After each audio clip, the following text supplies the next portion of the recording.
Et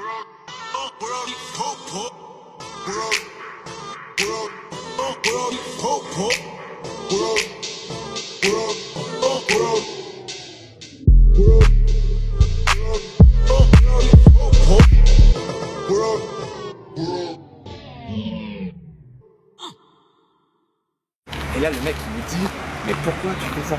Un nouveau criquet pour la science. J'ai oublié ce que je voulais dire. Pour trouver des libellules en fait il n'y a rien de mieux que se déplacer près des cours d'eau et près des points d'eau en fait. Parce que la libellule elle a deux stades de vie. Un stade larvaire en domaine aquatique, donc la larve évolue sous l'eau. Et un stade adulte, donc là la libellule que vous connaissez avec ses ailes etc. Hors de l'eau, elle a besoin d'eau pour pondre et pour que la larve puisse se développer. Elle a besoin aussi d'une zone de chasse puisqu'elle est exclusivement carnivore. Donc ça veut dire qu'elle est dépendante de la ressource de tous les autres insectes qui existent juste à côté. Elle a besoin d'un écosystème global en fait pour faire entièrement son cycle de vie. Et là on va aller voir ce qui se trouve sur des quais ultra bétonnés. Puisqu'il y a quelques plantes qui ont poussé, il est possible qu'on retrouve des libellules intéressantes. Il y a bien deux sortes d'odonates, donc la grande famille des odonates. Il y a les libellules qui se posent avec les ailes à plat, comme celle-ci, et les demoiselles un peu plus sveltes qui se posent les ailes repliées sur elles-mêmes. Ici on a donc une libellule, on va essayer de la capturer pour pouvoir l'identifier. Et ça se fait avec le filet et avec un peu de dextérité. Ok. Allez, allez. Bien vu, t'es un ancien. Ouh là là, je pense que c'est une très belle espèce. Tu es fort. Nouvelle espèce pour le premier arrondissement.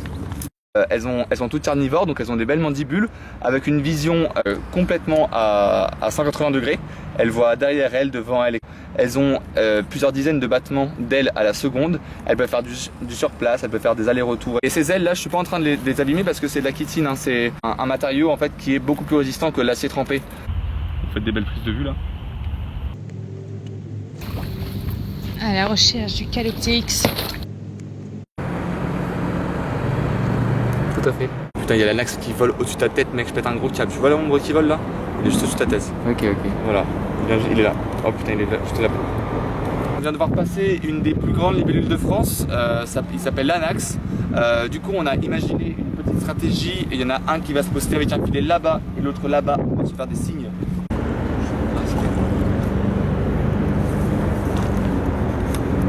Après de multiples observations, Anax parthenope, une des plus grandes libellules de France. Donc elle, c'est une prédatrice d'autres libellules.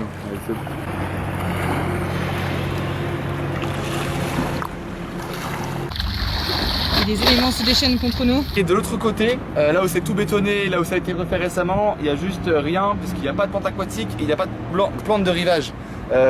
Du coup, on a essayé malgré tout de voir des libellules, pas une seule espèce.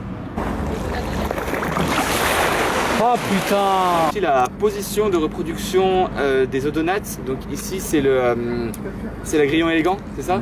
Oui.